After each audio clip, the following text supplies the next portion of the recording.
all they need is that little extra. I don't want to call it a push because that sounds really aggressive. Like just like a light brush on the shoulder. Like they'll be like, Kiss. and a lot of it I think is really Kiss of the neck. kind of if they're not in a hurry. If it's not like they're like. Hi guys, and welcome to some number of the episodes of James and Will talk about things that they like to think they know things about. Today we have two cameras on the table. This is the one he shoots with. I don't actually generally shoot with this Polaroid camera. It just looks pretty. So today we're going to talk about getting no's and why you get no's and what it means when you get a no and how to overcome and maybe appeal to why somebody is saying no in the situation. How do you deal with no's? What does no's look like for you? No's or that like little nagging thing that like pops up every once in a while, but you worry about way more. It's like people that worry about like when they drive across every bridge, there's going to be an earthquake, right? Right. So it's like there's plenty of other more important things to worry about. It's a little bit more. It happens a little more than earthquakes on bridges, but just a little bit. But good sense. Yeah. Man. I like where you're going with it. I mean, it's kind of one of those things where you really shouldn't worry about it. I guess that's more of the reference is. Just like when you're driving across a bridge, don't really worry about it collapsing. And just like when you're about to ask somebody to take their picture, don't worry about a no. They might say no more often, hopefully more often than your bridge collapses. But it's important to kind of be ready for it, and kind of how you react to it, I think, really affects things the most. It's like when it happens, I think it's like the first thing to do is to be polite, which is kind of an obvious thing, but you don't want to be like just give them this terrible face and be like, fine, and stomp off. I didn't want to take your picture anyway. You look terrible. It was for a parody blog. Throw dirt at them. Yeah, so be polite. That's pretty obvious. Not taking it personally. I mean, that's, I think, can be hard for some people. But I think you get used to it. Is that very difficult? Most people aren't saying no because they hate you or even they hate the concept you're doing. There's just like a myriad of reasons that we'll get into later on why somebody might say no. But it's generally not just like they see you, they hate you as a being and your ideas right. at their very core, and their new sole goal in life is to destroy your blog. That's what we think. But funny. That's like I think an issue a lot of people have is when they first start getting those no's, it feels like it's kind of an assault on themselves and their work. You're like, no means you are an evil person and you should stop what you're doing and get a normal job. And then still smile when they say no and say thank you and go on your day. And if you keep crossing paths, as downtown's kind of small the rest of the day, I don't know, that can be kind of awkward. That's interesting. That's an interesting dynamic when it's like you keep passing each other. Don't act like you're about to take a picture of them or something, I guess. That will keep... Ask them over and over again. Yeah, just leave them alone. I guess that's the best thing is just leave them alone if it's definitely a no and you just keep running into them, even though it feels like fate, right? Like maybe they'll feel like it's fate and they'll ask you. Right. Like it would be really cool if they came back to you later on and you said, you know what, I thought about that and I'm sorry that was so rude to you. Take my picture, kind sir. That's never happened. I don't think it ever will. That's pretty magical. That would be like the pinnacle of and then you get the best portrait you've ever taken and you win a giant award for it and you launch into stardom. That's the goal. And that's why we're here. So what I say when I get a no is, and it's scary. You don't want to get a no. You never do. But it's so weird because to me, no literally mean like you have not failed if you got a no. You failed if you did not go up and take the picture. But if you get a no, you're successful. That just means you took a step forward in your photographic walk. It's not a bad thing. It's a very positive thing. But whenever that happens to me, I just say, okay, I understand. Have a lovely day. Very simple. Be just as polite in the end as you were at the beginning. Unless you weren't polite at the beginning, then be more polite at the end. But simple as that. Make them feel like they had a very positive experience and move on. It's actually a very simple thing, right? But the second thing is, why do they happen? This is hugely important, I think, to talk about. And the first one is some people just don't like to have their photo taken.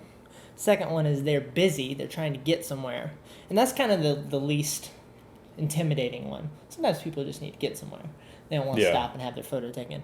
And the third one, and this is the one where it takes a lot of evaluation, is they just feel uncomfortable with the situation for some reason.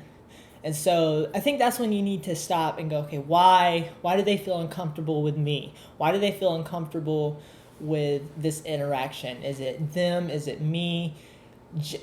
I think it's always a combination of both to some extent, but that doesn't necessarily mean it was your fault that they felt uncomfortable or something like that. I think generally it is they have their feelings about what they're being asked and the situation, all this stuff, and you're trying to cater to those feelings the best way you know how to. But sometimes we don't do that very well. Maybe we feel nervous, so they feel nervous, and we don't lead them and things like that.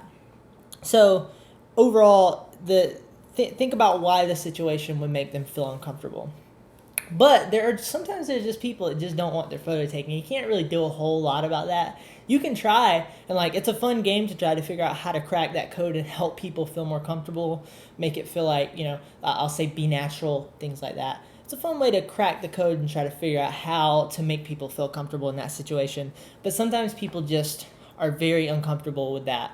And it could be for a very deep reason. Maybe their parent took a photo of them when they were young and their mom said, you know what, you're ugly. And then just turned into this big thing in their life. Yeah. Maybe not that specific. Or if they start off seriously, on a deep level, sometimes people have problems with that, I think. Yeah. So. I mean, especially too if they lead off with I don't want my picture up on the internet. Yeah. Yeah, that kind of kills it if, you run a blog. It's it's that's what I was going to do with it. Or it's like, the NSA is looking for me. Or, I don't exist on the internet. I got that one once. That was pretty interesting. I was like, wow, that's really impressive. Yeah. It didn't exist on the internet at all.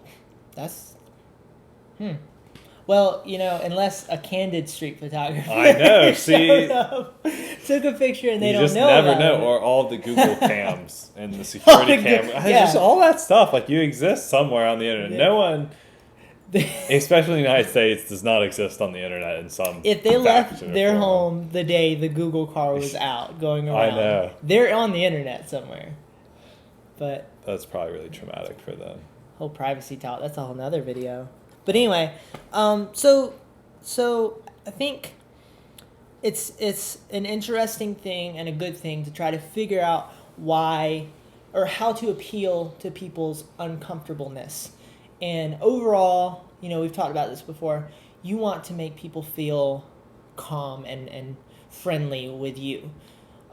So, Will, how does that work out for you? How do you make people? Well, no, we've already talked about. I think we have talked about that. We've talked about how we approach people. We have, yeah. We've talked. I mean, I guess. But maybe it's more how to appeal to them. Right. How do you appeal when to there's a no, or maybe it's this is almost like the pre-no, or what I call the fake no, when it's all they need is that little extra. I don't want to call it push because that sounds really aggressive. Just a light brush on the shoulder. They'll be kiss. And a lot of it I think is really kiss of the neck. Kind of if they're not in a hurry, if it's not they're I just can't stop, and they're on their cell phone and they're the business meeting, my company's this, and they're running by you. In general, I think the more you can explain your idea to people, I think a lot of people might be hesitant at first if they kind of have a preconceived notion of what you're doing, or maybe they just think it's a bit odd someone just wants to take their photo. And if you take the time to explain what your project is, or the theme, what themes, and even to the point where I've had some people where I've had to show them my page on my phone, and then a lot of people will kind of then understand and want to be a part of it. But I think a lot of the communication is kind of lost. And when you introduce yourself, we don't go into you don't go into a 30-minute spiel on what your blog is, because most people, if you just go I shoot this, I'm a street photographer, I'd really like to take your picture for this site I run. Most people, that's about all they need. But for some people, they kind of need all of that. And I think that just kind of shows how people, we all have different stimuli growing up and think of things differently. So for some people, someone taking pictures in the street, maybe they only know of a creeper blog thing or some weird thing where somebody takes pictures of people that are really weird and gross and writes nasty comments or something. So I think people's interactions, yeah.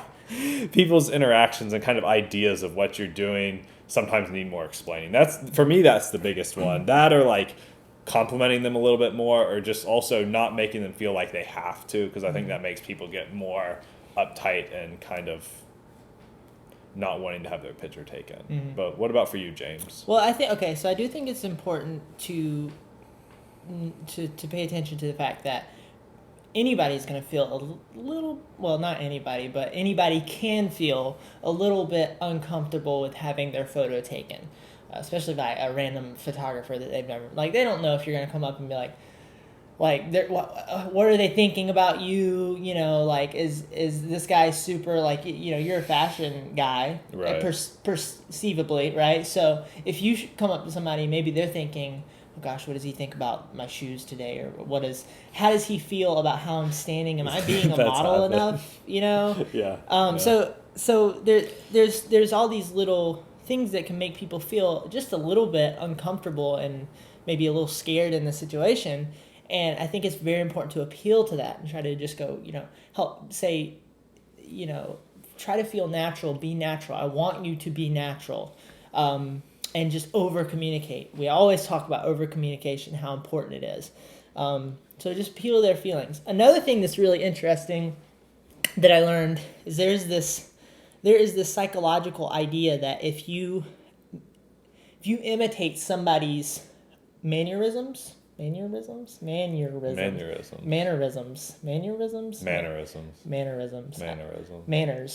I think it's mannerisms, mannerisms. That sounds weird. Anyway, if you imitate those, they will feel subconsciously a connection to you. So, Will, lift your right hand. How you doing, Daywell? Terrible. Because why are you lifting your hand up? Don't worry about it. I was just curious. Oh, I love you. You what? love me? Wow. What? You see? Did you see how powerful that was? No, maybe not that extreme. But no, if somebody, as they're talking, maybe they talk like this. If you imitate them a little bit, they feel this connection to you, and they just kind of feel a little bit of a natural, you know, friendship with you. Very like super psychological, high level, weird thinking, but brainwashing. James likes to brainwash people. Basically, he's telling you brainwash people into letting you take their picture. Yeah. I think the way this plays out practically is when you walk up to somebody, say you walk up to a girl who's very quiet. You can tell that maybe she has an introverted spirit. She's very calm. If you walk up to her and have this calm meekness about you, there's going to be a connection there. Same way if you have this guy who's like used to be a bouncer in Brooklyn, and he's like walks up to you and he has that like bravado about him. If you come back at him with that type of bravado, not necessarily like aggressively, but if you come back at him, he's going to go, oh, all right, I like this guy, you know, and there's going to be that connection there. So be yourself, obviously. But this is a great way to connect with people on the street and appeal to maybe break down some of the walls immediately in how you approach somebody. So overall, just pay attention to your actions and be calm and be kind to the person. I think that's it. Yeah, we're making good time. Yeah, this is good. Efficient coverage today for once. It won't be 3 different video segments and Will throwing something at the audience. Mm-hmm. And what's the worst no experience you've ever had? I've never really had a traumatic one. It was probably just from somebody. I can't even think of a particular one. Probably just someone I really wanted to photograph. Like, it wasn't just kind of, like, it was just one of those ones, like, I had to get it, and I just couldn't. And, like, I tried and tried and tried. You know, it's almost easier when you kind of want to take the photo. They say no.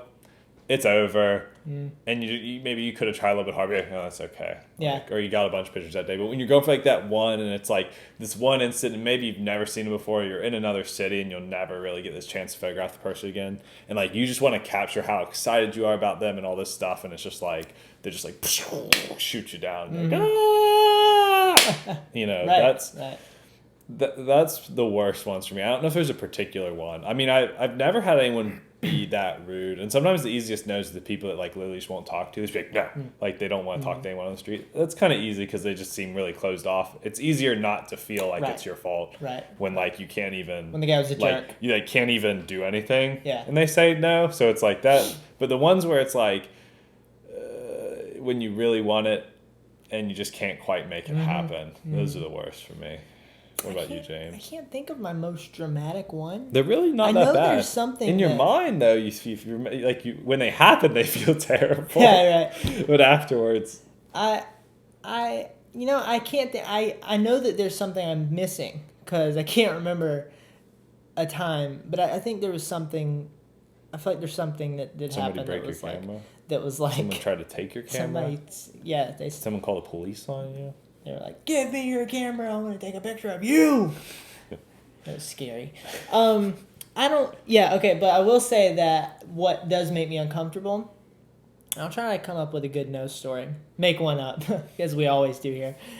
But what is the hardest thing for me is when somebody says yes, but I know that they are kind of uncomfortable with me and the situation. So like I had a couple one time and the girlfriend seemed to be into it, but the boyfriend was kind of like, he just was like trying to get out of there. He was just like, okay, I was trying to like maybe talk to him a little bit, but I could feel his vibe.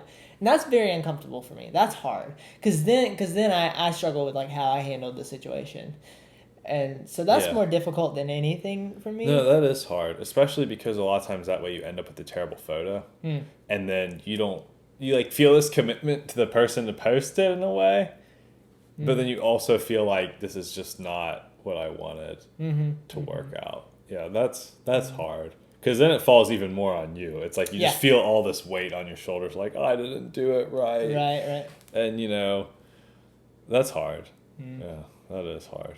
Anyway, but in the end, it wasn't that bad. We're alive. So I think the camera's probably about to turn off. So love you guys. Thank you for watching.